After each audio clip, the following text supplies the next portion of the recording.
World Trade Center. And many interpreters have looked at that and said, wow, this is weird.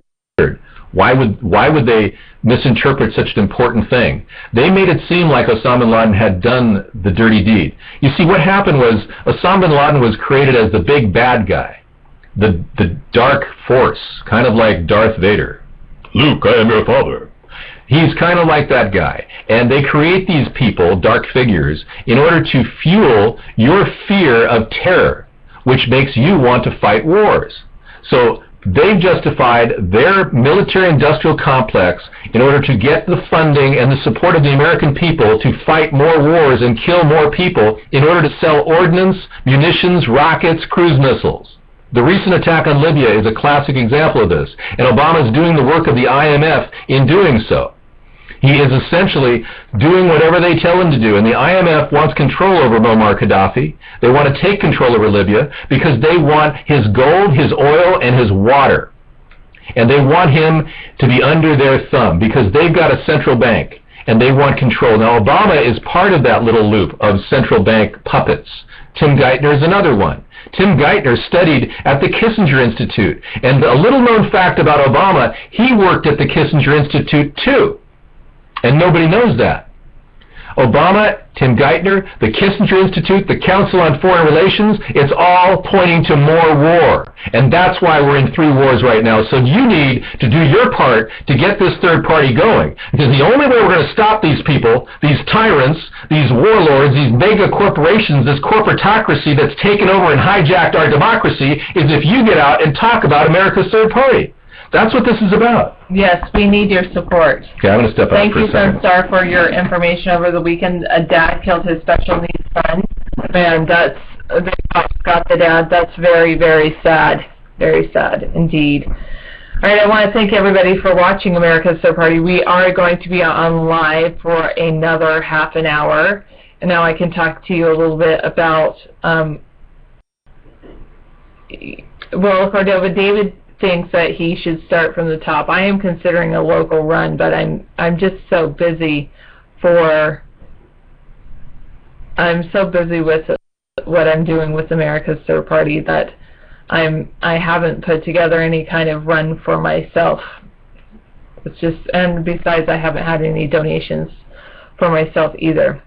What's our future? Hi, Cinema Serials. So one of the things that I want to see with education, especially because I am an educator, I would like to see children put into classes when they're in elementary school based on a test. I believe that they should be tested at 3 years old, and I do believe in an annual test for children. I know David has talked about not testing kids, and I don't think that a test should last more than 3 days, and I also think that if we do test children, it should be a national test rather than each state making up their own, and it should basically be to place kids based on their academic level up to the age of 13, and then at age 13 through, say, 16, I really think a stronger emphasis needs to be on becoming a person, because the thing is, with that age group, the hormones are raging so strong into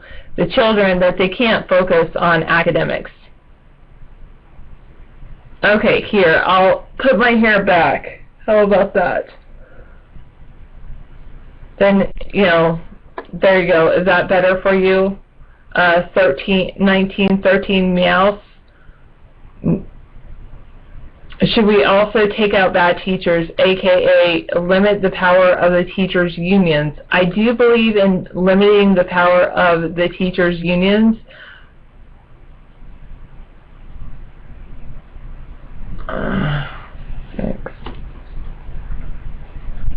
Okay, I personally don't want to be a member of the union, even though I am a teacher. I do have a PayPal account. I don't have a PayPal button. You'd probably have to let me know.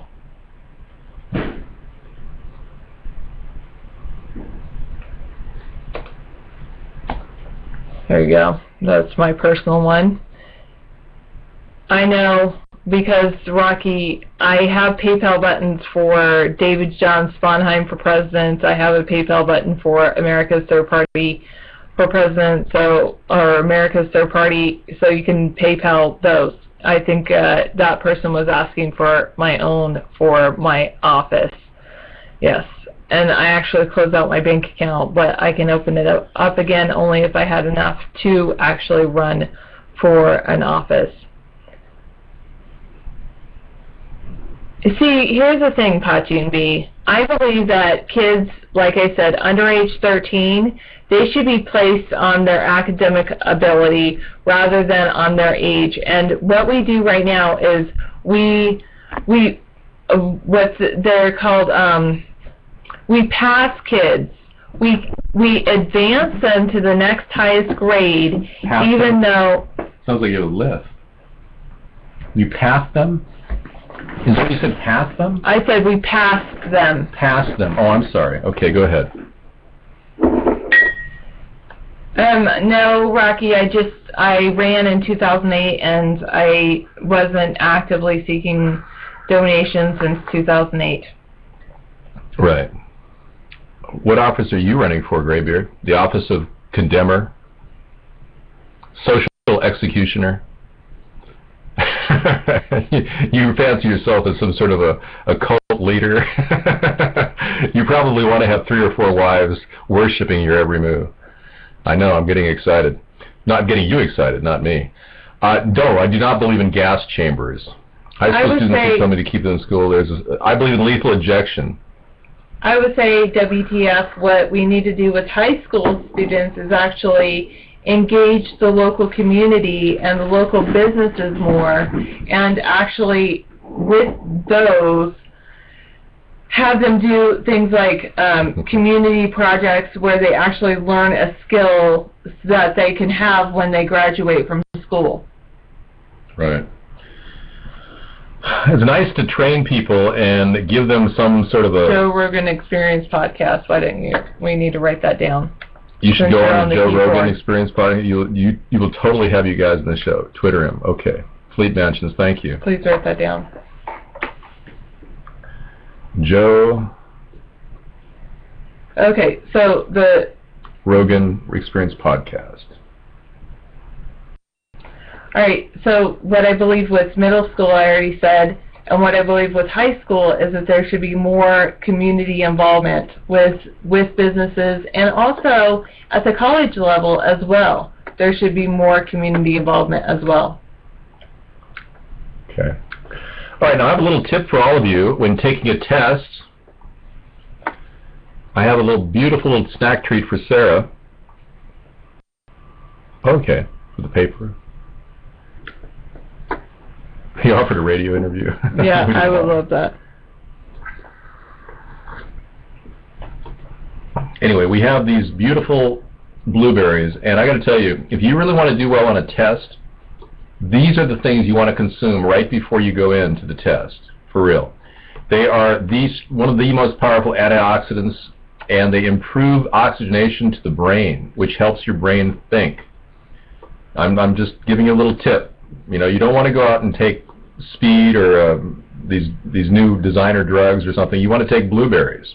Much better for test taking, just so you know.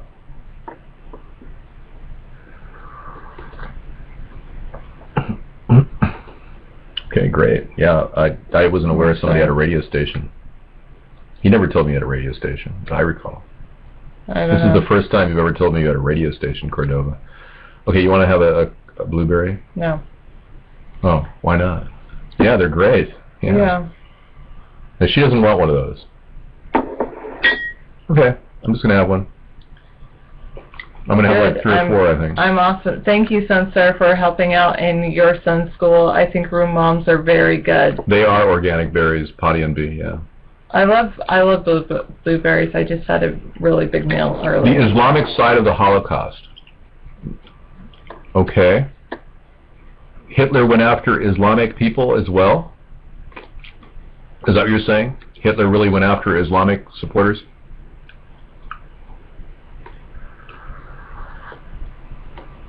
Oh, I didn't know your university's radio station wanted to interview. Cordova, I've always thought you were from Canada. Are you talking about a radio interview in Canada? Yeah. Let's go back to chat. Okay, Sarah, school has been more hands-on than before. Kids are doing even worse. Well, Potty and B, kids are doing even worse because they're not getting blueberries for lunch. They're getting fluoridated water instead.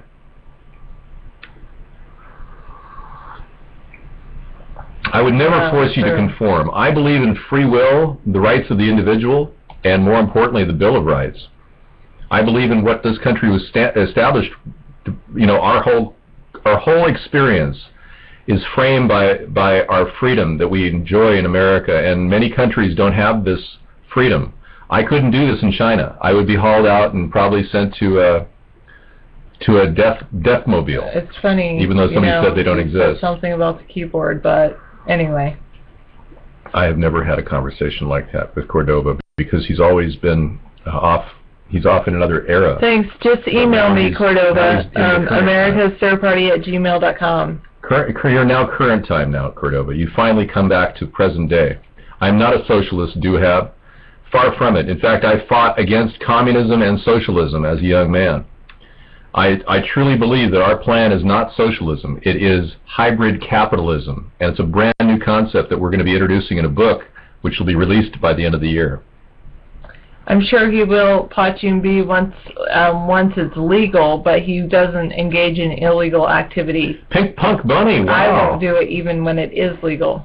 Hey, yeah. Pink Punk Bunny, I'm sorry I didn't say hi to you earlier. Welcome, it's nice Pink to Bunny. see you again. We'll be owned by China soon, I know. Well, hybrid capitalism is a way of getting our country back on track with jobs. You know, remember Barack Obama said, oh, make no mistake about it, the government's not responsible for creating jobs.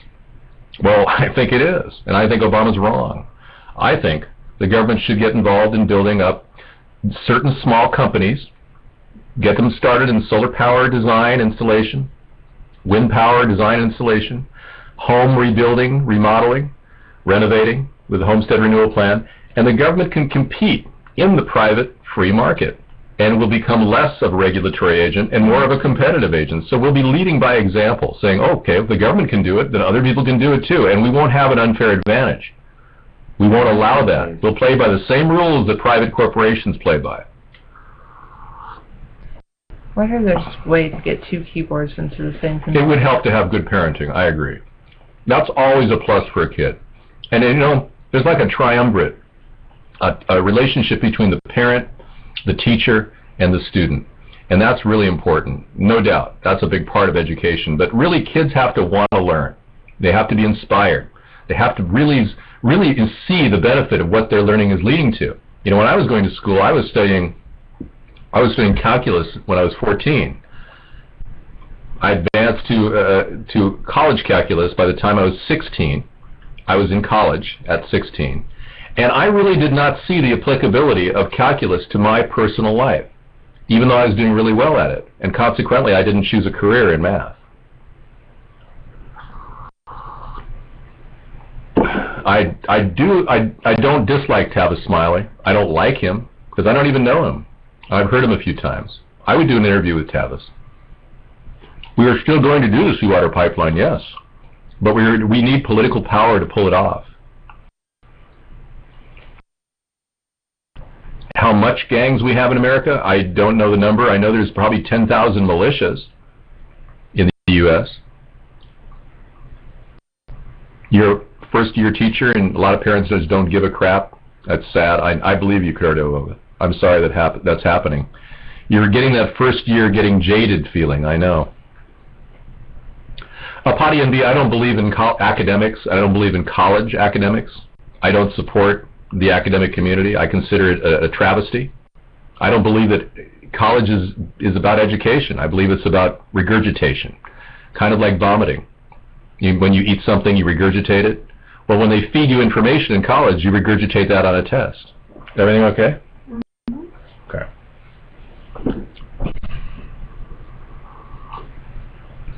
No, I couldn't even learn the way I wanted to. I had to leave in good standing from college because they were trying to teach me Marxism, and I refused to buy into it. We were watching Dueling Survivalists last night, Cordova. Very interesting. These guys were out